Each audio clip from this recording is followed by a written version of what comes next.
안녕하세요. 숙명여자대학교 중어중문학부 김규연입니다. 숙명여대 중어중문학부는 동양 문화의 근원인 중국의 언어와 문화 등을 연구하여 중국에 대한 전문적 지식을 배우고 익혀 한중 교류는 물론 국제사회를 무대로 활동하는 글로벌 여성 리더를 양성하고 있습니다. 중국은 56개의 다민족으로 이루어진 국가이며 현재 그 인구가 약 15억에 육박하고 있습니다. 정치와 경제, 외교 등 여러 부문에서 주목하지 않을 수 없는 나라로서 다시금 부상하고 있는 중국은 14개 국가와 국경을 접하고 있기 때문에 중국과 중국인 그리고 중국어에 대해 배운다는 것은 이를 매개로 중국과 국경이 맞닿은 나라들과의 가능성까지 함께 거머쥘 수 있다는 것을 의미합니다. 중어중문학부에서는 세계 3위의 거대한 땅, 그리고 인구를 가진 중국의 말을 익히고 이를 기반으로 한 어학과 문화를 심도 있게 배우며 이를 기반으로 실무 능력을 쌓아가는 학부입니다.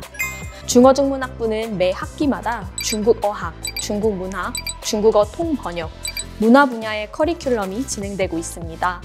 단지 중국어를 배우는 것뿐만 아니라 중국과 중국인, 중국어에 녹아있는 그들만의 문화 전반에 대해 공부하고 연구하여 정책적 소통과 인프라 연결, 무역 원활화, 자금 유통, 민심 교류의 진행 상황 등 우리 국민과 중국, 또 중국을 통해 연결된 외국과의 커뮤니케이션을 확대할 수 있습니다. 이미 국내에서는 100만에 가까운 중국인들이 살고 있으니 중국에 대해 배우는 것은 막연히 먼 외국어를 배우는 일만은 아닙니다. 중어중문학부를 통해 본인의 꿈을 이룰 또 다른 발판을 마련하실 수 있습니다.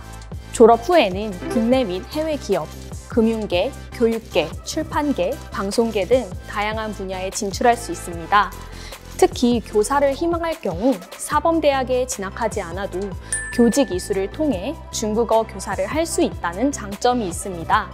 중국어에 흥미가 있고 또 중국이라는 나라에 대해 관심을 가지고 있다면 숙명여대 중어중문학부 진학을 추천합니다.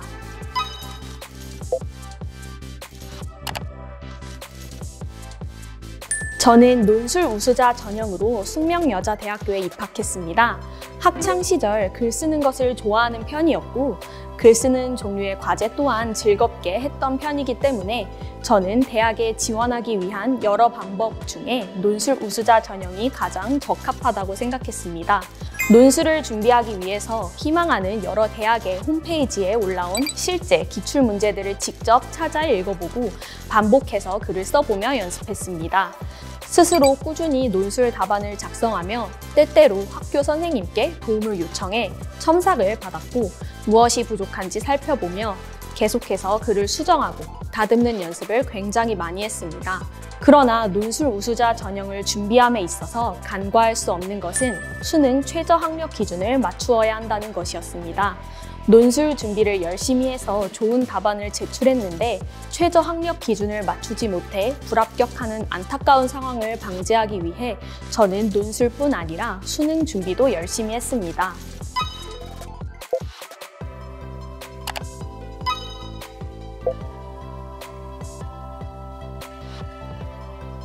전혀 그렇지 않습니다. 입학 후 가장 기초가 되는 강의인 초급 중국어 수업은 수준별로 분반을 나누어 같은 내용의 수업이지만 왕초보 학생들이 듣는 강의, 중고등학교에서 중국어를 접해본 학생들이 듣는 강의, 초급 실력 이상의 학생들이 듣는 강의로 나뉘어 있습니다. 따라서 자신의 수준에 맞게 강의를 수강하면 되기 때문에 중국어를 잘하지 못하더라도 전혀 걱정할 필요가 없습니다.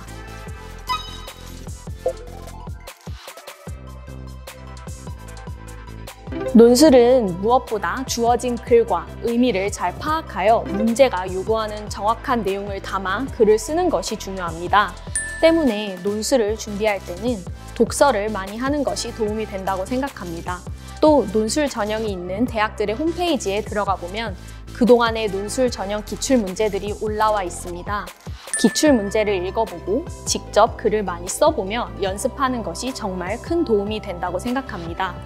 논술 우수자 전형 기출문제들은 익숙해지는 데 시간이 꽤 걸리기 때문에 기출문제들을 최대한 많이 접하고 익숙해져야 시험장에 가서도 당황하지 않고 시험에 임할 수 있을 것입니다. 덧붙여 수능을 착실하게 준비하는 것 또한 굉장히 중요하다고 생각합니다. 앞서 언급했듯 논술을 아무리 철저히 준비하더라도 막상 수능에서 최저 학력 기준을 맞추지 못한다면 그만큼 아까운 것은 없습니다. 또 대학에 들어와 강의를 잘 따라가기 위해 준비하는 첫 관문도 수능 시험을 위한 고교 과정 공부라고 생각합니다. 열심히 준비하셔서 꼭 숙명의 아름다운 캠퍼스에서 만날 수 있기를 바랍니다.